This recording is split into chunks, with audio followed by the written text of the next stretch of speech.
अस्सलाम वालेकुम व रहमतुल्लाहि व बरकातुहू। इत्तेहाद न्यूज़ में आप सभी का खैर मकदम है। आज जुमा है और हर जुमा इंशाअल्लाह मिल्ली मसाइल पर रोशनी डालने की कोशिश करेंगे। वैसे भी सभी जानते हैं कि मिल्लत इस्लामिया किस आजमाइश के दौर से मौजूदा दौर में गुजर रही है। इस पर बारहा तबसरे होते रहते हैं, एक दूसरे को जिम्मेदार भी ठहराने की कोशिश होती रहती है। आलमी सतह पर और ख़ासकर मुल्क हिंद में मुसलमानों को निशाना बनाकर सियासी इख्तिदार हासिल करने का हुनर अब भाजपा और संघी विचारधारा के लोगों ने हासिल किया। अब तो इतने मसाइल दरपेश हैं कि किस पर तबसरा करे और किस पर ना करे समझ में नहीं आता। अलंद का मामला हाल ही में पेश आया, अब इसे क्या कहा जाए। कई नौजवानों को गिरफ्तार भी किया गया। इससे पहले फिरका परस्त सोच और फिक्र के तंजीमों की जानिब से अकलियती माशरे के नौजवानों को निशाना बनाया गया। अब तो बड़े बड़े सियासी लीडर भी जो चाहे बयानात दिए जाते हैं। ऐसा लग रहा है कि देश विरोधी काम करने वाले ही देशभक्ति का सर्टिफिकेट बांटने निकले। ऐसा नहीं कि मिल्लत के मसाइल पर किसी ने इससे पहले कुछ नहीं कहा या इस पर तबसरा नहीं हुए। 12 इस पर इजलास भी मुनक्कद किए जाते हैं। उमूमन अब तो सवाल वही है जो बार बार दोहराए जाते रहते हैं कि हमारे अंदर इत्तेहाद नहीं है, सियासी क़यादत नहीं है, उलमा खुलकर बोल नहीं रहे या फिर या दीनी रहनुमा अपनी जिम्मेदारी नहीं निभा रहे, सियासी लीडर अपनी जिम्मेदारी नहीं निभा रहे। दूसरी तरफ सियासी या दीनी रहनुमा अवाम को जिम्मेदार ठहराते हुए देखा जाता है। जो भी हो, लेकिन मुस्लिम माशरे के साथ ज्यादती तो हो रही है, सभी जानते हैं। और सिर्फ मुस्लिम समाज ही निशाने पर नहीं है, बल्कि दलित, सिख, ईसाई भी निशाने पर है। लेकिन पहले नंबर पर मुसलमान है, क्योंकि इन्हें निशाना बनाना आसान है, क्योंकि एक मुस्लिम कौम ही है जो दुनिया की सबसे मुंतशिर कौम है। आखिर इसका हल क्या है? आखिर मुस्लिम उम्मत आज एक क्यों नहीं होना चाहती है और आने वाले दिनों में इन्हें कितनी बड़ी कीमत चुकानी पड़ सकती है? ये वो तमाम सवालात है जिन पर तबसरे तो होते हैं, लेकिन जवाबात को तलाशने की कोशिश नहीं की जाती। सभी जानते हैं कि हाल ही में हिजाब का मामला हुआ। बड़े अफसोस के साथ ये भी देखा गया कि महज कुछ कॉलेज इसकी तुलबा ही आवाज उठाती रही है और इसी हिजाब को लेकर पूरी रियासत में हंगामा भी बरपा हुआ। कई जगहों पर कॉलेज में दाखिले पर पाबंदी भी लगा दी गई, मुकदमे भी दायर हुए। आखिरकार मामला आज भी अदालत में लटका हुआ है। आखिर फैसला अदालत की जानिब से क्यों नहीं दिया जाए? और क्या वाकई मामला इतना संजीदा था? इसे जानबूझकर चुनावी मुफाद हासिल करने के लिए कर्नाटक से हवा दी गई ताकि चुनाव में हिजाब भी ध्रुवीकरण का काम कर सके। अब हमारे दरमियान मुनाफिकाना जहन रखने वाले कुछ लीडर ये भी कहते हैं कि हमें तालीम की तरफ ज्यादा ध्यान देना चाहिए। ऐसी साजिशें आगे भी चली जाएंगी, लेकिन क्या हर बात को मान लेना जरूरी है या मान लेना सही है? तालीम या हिजाब सवाल ही बुनियादी तौर पर गलत है। खैर, समीर शाहपुर का कत्ल हुआ, दलितों को मंदिर में जाने से रोकना या फिर गदग की मस्जिद पर हमले की धमकी देना, कर्नाटक में ईसाइयों की इबादत गांव पर हमला कर उसे भी निशाना बनाना, और हाल ही में आलंद की दरगाह का मामला। वैसे तो अब कर्नाटक में रोजाना कुछ ना कुछ तो होता ही रहता है। उन तमाम की फहरिस्त तवील हो जाएगी, लिहाजा कुछ ही वाकयात का जिक्र मुनासिब समझूंगा। क्या भाजपा के एमपी, एमएलए, यहाँ तक के मरकजी वजीर का दरगाह इहाते में जाकर पूजा करना तशद्दुद को साजिश के तहत ही अंजाम देने का मंसूबा ही था? इसकी तस्दीक हो जाती है। और रही बात इंतजामिया की, जैसे मेकेदाटू के वक्त डीके शिव कुमार ने कहा कि हुकूमतों के इशारों पर कुछ आला पुलिस अफसरान मुकदमे दायर कर रहे हैं, लेकिन जब हुकूमत बदलती है तो यही मामला दोहराया भी जा सकता है। मतलब इंतजामिया को किसी के इशारे पर काम करने के बजाय सही मुजरिम पर कार्रवाई करे ताकि जुर्म ना पनपे, और सही मुजरिमों पर कार्रवाई होती हो तो जुर्म अपने आप दब जाता है। लेकिन मामला उल्टा चल रहा है, ये भी सभी जानते हैं। खैर, माशरे की बात कही जाए तो माशरे में आगे बढ़ चढ़कर कोई क़यादत नहीं करना चाहता। अगर कोई आगे भी बढ़ रहा है तो कौमी हमदर्दी में कम और जाती मुफाद में ज्यादा दिलचस्पी रखता है। दीनी और मजहबी रहनुमाओं से भी मिल्लत धीरे धीरे मायूस होती जा रही है, ऐसा भी कहा जा रहा है। मिल्ली मसाइल पर हर जगह पर जो भी जहां कहीं खड़ा है, आगे बढ़ना होगा और आगे बढ़ते रहना होगा, या बढ़ना चाहिए। पुलिस की कार्रवाई होगी या फिर मुकदमे दायर किए जाएंगे, इस डर से मामूली मसलों पर भी कोई बोलना नहीं चाहता। ये भी सच्चाई है। जाहिर है मिल्लत जुल्म का शिकार तो हो ही रही है, पर कोई आगे बढ़कर जुल्म पर बोल भी नहीं सकता। ऐसी ज़हनियत आम होती जा रही है। मस्जिदों से जहां हालात पर खुलकर बोलना है, मिंबरों से भी आवाज नहीं निकल रही है। ऐसा नहीं कि 100% इसी तरह के हैं, लेकिन सच्चाई ये भी है कि जो बोल रहे हैं शायद इक्का दुक्का होंगे। फिरका परस्तों ने तो मुसलमानों के खिलाफ जहां भी बन सके निशाना बनाना शुरू किया। लेकिन क्या मुल्क के संविधान, आईन की धज्जियां उड़ाकर सिर्फ एक समाज को निशाना बनाने के लिए माहौल को तशद्दुद में तब्दील करना चाहता है? ये कहाँ तक सही है? इनके खिलाफ हमारे जिम्मेदारान या लीडरान ने मुकदमे दायर क्यों नहीं किए? हिजाब मामले में सिर्फ कॉलेज में पढ़ने वाली लड़कियां आवाज उठा रही थी, पर जिम्मेदार खामोश थे। क्यों? उन तुलवाओं से मिलकर कॉलेज प्रिंसिपल या डीसी से मुलाकात कर जो भी सच्चाई है या अदालत का फैसला है समझाने की बजाय सिर्फ कॉलेज लड़कियां और उनके वालिदैन परेशान नजर आए। आज मैंगलोर में एक बार फिर मुस्लिम लड़कियों के साथ अछूते की तरह बर्ताव करने की वारदात को लेकर फिर से हंगामा बर्पा किया गया है। आखिर तमाम माशरे की खामोशी क्या कहती है? आखिर आज भी हम किस ख्वाब गफलत में जी रहे हैं? आखिर दुनिया की मोहब्बत ने हमें किस इंतहा तक बुज़दिल बना दिया है? क्या वाकई दुनिया की जिंदगी से हम सभी राजी हो चुके हैं? लिहाजा कई सवाल आज भी लाजवाब है, क्योंकि कहीं पर भी उम्मीद की शुआएं नजर नहीं आ रही। दीनी रहनुमाओं पर कुछ कहने से हमें भी डर लगता है, क्योंकि हम में उतना तकवा, उतनी परहेजगारी नहीं है। कुछ लोगों ने यहाँ तक कहा कि खामोशी के साथ काम चल रहा है, अल्लाह वाले दुआओं में बैठे हैं, लेकिन क्या कोई बताए तो सही के और किस बात के हम मुंतजिर हैं? आखिर क्या क्या नहीं हो रहा? आखिर क्यों हम मुत्तहिद होकर किसी मकसद के तहत बढ़ना नहीं चाहते? आज मुसलमानों के पास दौलत है, ओहदे हैं, लेकिन कट कर मरना पसंद कर रहे हैं। मुशरिक हमारी दौलत लूट कर ले जाए, इस पर भी हमें इत्मीनान है। बेटियों की चादरों को खींच लिया जाए, ये भी मंजूर है, लेकिन हम आवाज नहीं उठाना चाहते। और आपको यह आवाज उठाने का हक इस मुल्क का संविधान देता है।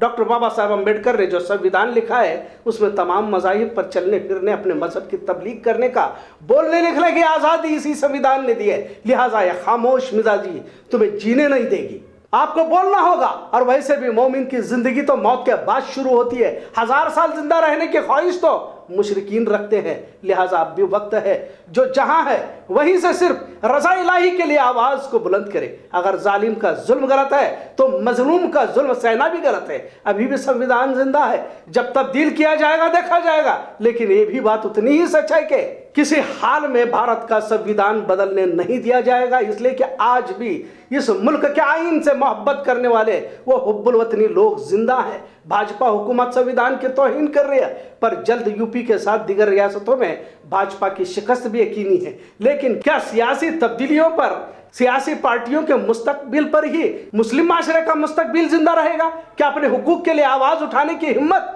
मुस्लिम माशरे में नहीं है? जरूरत है तमाम सियासी पार्टियों के दायरों से ऊपर उठकर एक उम्मत बनकर इत्तेहाद का मुजाहरा करने की जरूरत है। यकीनन काम मुश्किल है, क्योंकि एक तवील अरसे से हमने एक दूसरे को काफिर कहते हुए अपनी नस्लों की परवरिश की है। असल दुश्मनों की पहचान करने की बजाय अपनों में ही दुश्मनों को तलाशते रहे। मेरे नबी ने फरमाया कि मोमिन आपस में नर्म है और दुश्मनों पर सख्त है, लेकिन हमने नबी करीम सल्लल्लाहु अलैहि वसल्लम की तमाम तालीमात के बरखिलाफ ही जिंदगी गुजारने की कोशिश की है। आज भी मसल की जहर हमारे जहनों में पैवस्त है। बज़ाहिर इत्तेहाद की बात करते हैं, लेकिन बुग़्ज़, कीना, कपट आज भी बाकी है। आज भी एक दूसरे के पीछे नमाज पढ़ने से गुरेज करते रहते हैं, क्योंकि जो यहूदियों की साजिश सहाबा, ताबईन, तबे ताबईन के दौर से चली आई, आज भी उम्मत इन्हीं साजिशों का शिकार है। क्योंकि हम आजकल में तैयबा की बुनियाद पर दूसरे मसलक वालों को भाई नहीं समझते, जबकि हमारा दीन कहता है जिसने भी कलमे शहादत का इकरार किया खून के रिश्ते से भी ताकतवर और मजबूत और मुकद्दस है। उस दौर में भी इख्तलाफ हक और बातिल का ही था, वरना तो मुशरिकीन मक्का और ईमान वाले आपस में रिश्तेदारी तो थे। बदर के मैदान में हक और बातिल की लड़ाई में शरीक सभी एक दूसरे को जानते ही थे। मतलब आज कलमा गो होकर एक दूसरे से कितनी नफरत रखते हैं। अगर नफरत की बजाय दुनिया की मोहब्बत ने हमें एक दूसरे से कितना दूर किया हुआ है कह दे तो गलत ना होगा। याद रखो, ऐश परस्ती की जिंदगी हमें ले डूबेगी। रमजान जल्द नजदीक है, आप इसे भी महसूस करो। पहले और अब में कितना फर्क आ गया। महज बाजारों को सजाया जाता है, कहाँ है वो रूहानियत, रोजे की पाकीज़गी? सिर्फ सहर और इफ्तार के बीच हमारा रमजान गुजरता है। अब तो इस साल कोरोना नहीं है, हो सकता है कि लोग उबल कर सड़कों पर बिखरेंगे। आने वाले हालात से उम्मत बेखबर है। जो समझ सकते हैं वो भी इन्हीं की तरह नामालूम होने का ढोंग करते हैं, दुनिया में लगे हुए हैं। इस्लाम को महदूद दायरों में सिमट के रख दिया गया है, लेकिन आज भी जुर्रतमंदी का मुजाहरा करेंगे तो यकीनन तब्दीलियां रूनुमा हो सकती है। क्या आज की तारीख में मुस्कान की मिसाल दी जा सकती है? गर हो आज भी इब्राहिम सा ईमा पैदा की तरह। सिर्फ अल्लाह अकबर लफ्ज में कितनी ताकत है। अल्लाह ने आलमी सतह पर नाम को रोशन कर दिया। एक मिसाल इस बात की दलील है कि हमेशा जुर्रतमंदों की ही तारीख लिखी जाती है, बशर्ते के दुश्मनों के नरगे में नारा तकबीर बुलंद करने की जरूरत है। तमाम मोहल्लों में मस्जिदों में बैठकर मुत्तहिद होने की, इत्तेहाद को कायम करने की नशिस्तों को मुनक्कद किया जाए। खासकर नौजवानों को चाहिए कि अपनी जिंदगी की सही सिमत को चुने। आलमी सतह पर तब्दीलियां जारी है, यूक्रेन रूस की लड़ाई को नजरअंदाज ना करे, क्योंकि आखिर में निशाना मुसलमानों को ही बनाया जा सकता है। आजमाइश और सख्त हो सकती है। अब हक और बातिल को अलग अलग करने का दौर जारी हो चुका है। सिर्फ आधार कार्ड राशन कार्ड में मुसलमान होना जरूरी नहीं है, बल्कि अल्लाह की फहरिस्त में होना जरूरी है। अब हमें खुद सोचना होगा कि हम किस तरफ हैं। मैं दुनिया ही कुछ ठीक रहे और ओहदों के लिए सियासी लीडरों के कदमों में अपना सर तस्लीम खम करने वाले लीडर कभी कौमी फायदा नहीं कर सकते। ऐसे लीडर कौम को बेच ही देते। लिहाजा चारों तरफ आग लगी हुई है और आखिरी दौर में ईमान पर चलना हाथ में अंगारा थामने के बराबर है। इस दौर में आजमाइश का आना गोया तुम्हारे हक पर होने की दलील है, और जो लोग अय्याशी की जिंदगी जीकर मुसलमान होने का दावा कर रहे हैं, इनका तो मामला अल्लाह पर ही छोड़ देना बेहतर है। खैर, मौजूदा हालात के मद्देनजर मिल्लत की फिक्र जरूरी है। इसलिए किसी शायर ने कहा कि फिक्र मिल्लत कर कयामत आने वाली है, तेरी बर्बादी के चर्चे हैं आसमानों में। पिछले कई सालों से कांदा मार्केट यानी बेलगाम प्याज मंडी, महात्मा फुले मार्केट, झंडा चौक तनाजा सुर्खियों में रहा। इसे लेकर कभी कारपोरेशन अपनी मिल्कियत पेश कर रहा था, तो कभी वक्फ की जानिब से भी दावा किया जा रहा था। लिहाजा यह जगह किसी की भी नहीं है, बल्कि इनामदार भाइयों की है। ऐसा फैसला हाई कोर्ट की जानिब से दिया गया। ऐसा एमआईएम के लीडर लतीफ खान पठान की जानिब से सहाफियों को तफसीलात पेश करते हुए बताया गया।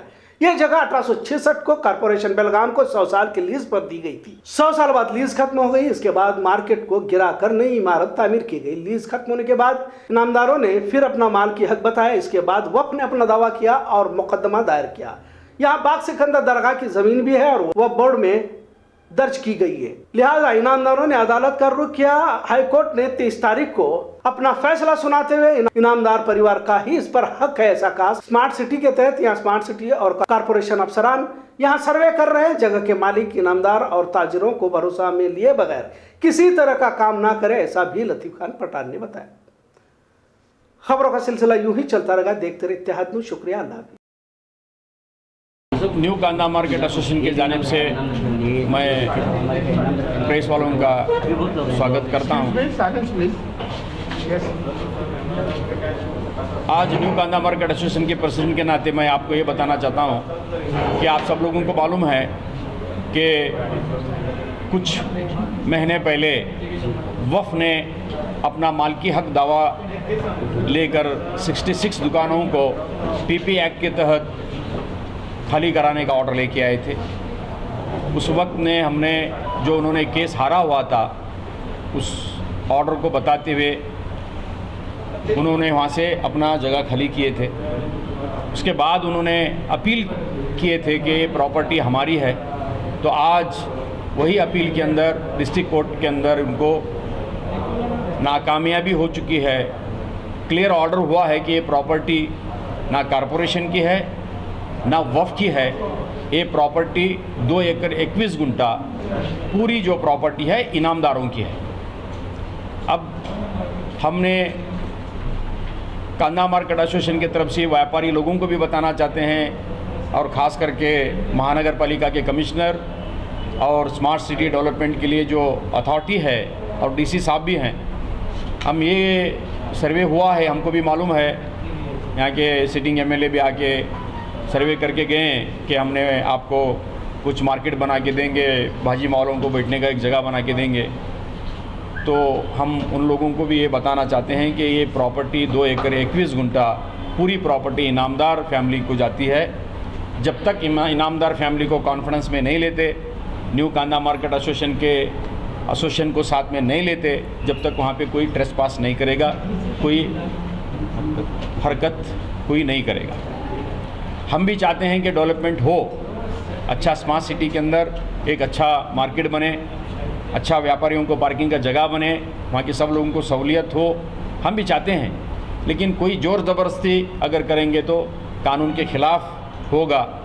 तो इसीलिए आज आपके माध्यम से सब लोगों को ये बताना चाहते हैं कि जितने दिनों से ये प्रॉपर्टी कारपोरेशन, वफ़ और इनामदार, अब तो इसका फैसला हो चुका है कि पूरी की पूरी प्रॉपर्टी इनामदारों की है।